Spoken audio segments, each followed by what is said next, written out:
Hey guys, it's Rachel from the Little Ring Lamb. Today's another Top 5 Wednesday day. Today's Top 5 Wednesday topic is Top 5 Books You Felt Betrayed By, either in characters or the entirety of the book. The Top 5 Wednesday group will be linked to the down bar, so you can go check out the Goodreads page, look at other people's videos, and, join in on the fun if you want. Yeah, today, I'm not too impressed to be filming just because it wasn't another snow day. I really wished it was, because outside, there's a window behind my camera and it just looks really windy and cold, so not looking forward to getting the bus. But anyway, I have 5 books here, and I just basically focused on books rather than characters because I just found that was easier to kind of deduce a longer list. And yeah, we're just gonna get started.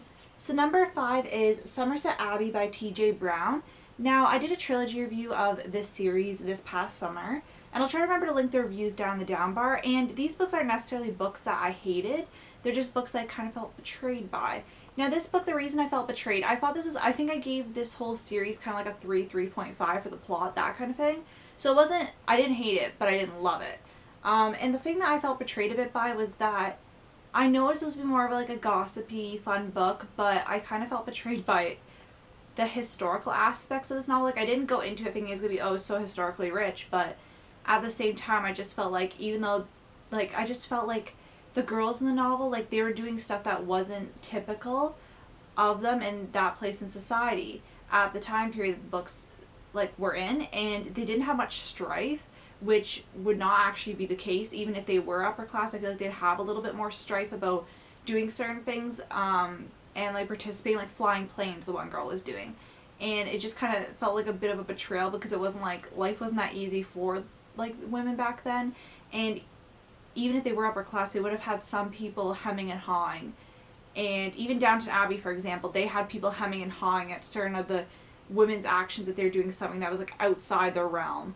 Then that was more, but this one it was kind of oh, you can do it, and she got one bad day and the rest of it was easy breezy. And yeah, it was just more the historical aspects I found in that novel, just because I didn't like the plot too much because of it. I felt like it was really willy-nilly on some of the not necessarily historical treatment, rather historical events. So more of the sociological side, I guess, of the book rather than the plot. But yeah, that's basically it. But it wasn't a bad series. It's just going into it, if that would annoy you, keep that in mind. Number 4 is After You by Jojo Moyes. This book I read what's it called? Me Before You 2 months before this one came out. And I was really, really excited to be reading this one because I loved Me Before You and I was really looking forward to it. But like I said in my review, I did actually like this book, but not as much as Me Before You. It didn't live up to the hype, and I kind of wish that they kept Me Before You as standalone, just because I felt like this book was very sad. And I liked hearing about certain things, and I don't remember what I gave it. I think either 3.5. I don't know if I gave it a 4. I know I wouldn't have given it any higher than that, I'm pretty sure. But I cannot remember what I was saying, because maybe it's now that I'm thinking back on it. But I felt kind of betrayed. It was do we really need a sequel? Is this just for monetary gain, or is this a really important story to tell? Not to be rude and say that with the author, because I'm sure the author had no malice or bad intent with it, but sometimes I can't help thinking when certain things get added onto series, was it just was it just a publishing thing? Me Before You got really popular and they wanted to make another story, because how Me Before You ends, it ends not necessarily closed book, but closed enough that it's you wonder, but you're not going to sit there hemming and hawing all day. And this book kind of makes me feel disenchanted with Louise's character, and I just kind of felt betrayed by it. I don't know, I don't have warm fuzzy feelings, not that Me Before You gives me that, but Me Before You, I think back on it, I think that was a good novel, fun time reading it, even though it was really sad, which sounds really weird to say that, but the feelings that you get when you're reading a good book. Whereas this one, I just have mediocre feelings. I liked hearing about the characters, but it kind of made me a bit disenchanted with the first book and this book, so felt kind of betrayed by that. The third book on my list is The Scorch Trials by James Dashner. Now, I wasn't a big fan of the Maze Runner series. I've only read the first 3 books in the trilogy. I know there are, I think, 4 or 5 books now. There was a prequel, and I don't know if there's one about something else, but anyway, there's at least 4 books in the series, and I didn't read the prequel because I read these ones years before the prequel came out, and they weren't my favorites, so I didn't really want to invest to buy, the prequel and that kind of thing.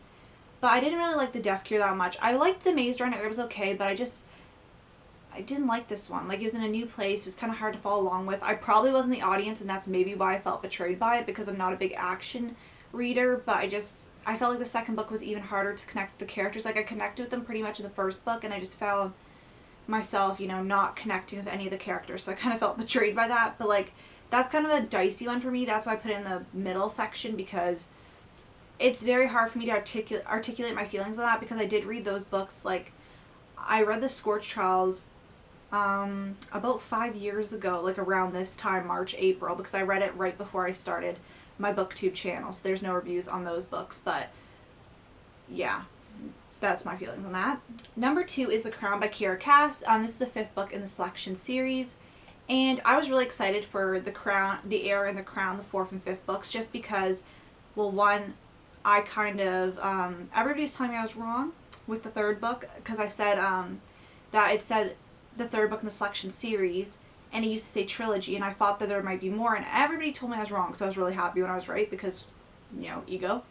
But I really liked these books. Like, I didn't love them. I don't wish that they kept the entire trilogy, because I really liked that they added on, but I kind of felt betrayed by the ending of this one. It was a very rushed ending, and I didn't find it very satisfying. Like, it was really rushed. If they would have had more time to kind of, you know, either lead up to it, or they would have had more time after to kind of explain it and go in. It was just kind of like ending.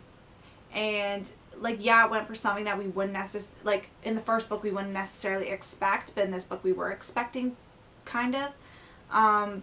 But yeah, it just was not my favorite for that sense, and it kind of bothered me a bit, because, you know, I really liked the rest of the series. It didn't make the score of the book go down, but I felt kind of betrayed by that ending. And number 1 goes to Break Time by Aidan Chambers. If you have been watching this channel for a while, you know I love Dying to Know You, and which is written by the same author as this book.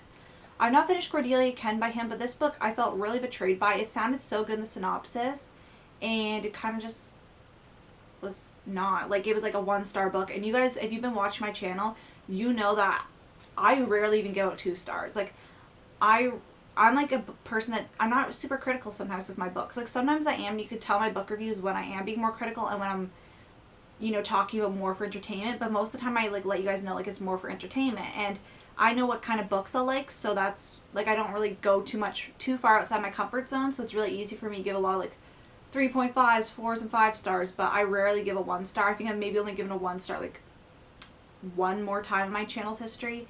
And I felt super betrayed by this book, because I love this author, and it just sucks. But, you know, the Dying to Know You was his most recent release, and this was from the 1970s. So, like, I can't really fault the author too much, because if he's grown in his style. But if I read something after Dying to Know You, if I read something after that, and it is not the best, I'm just going to feel really betrayed. But it does not take away from Dying to Know You, did not tarnish that. But it just wasn't my favorite.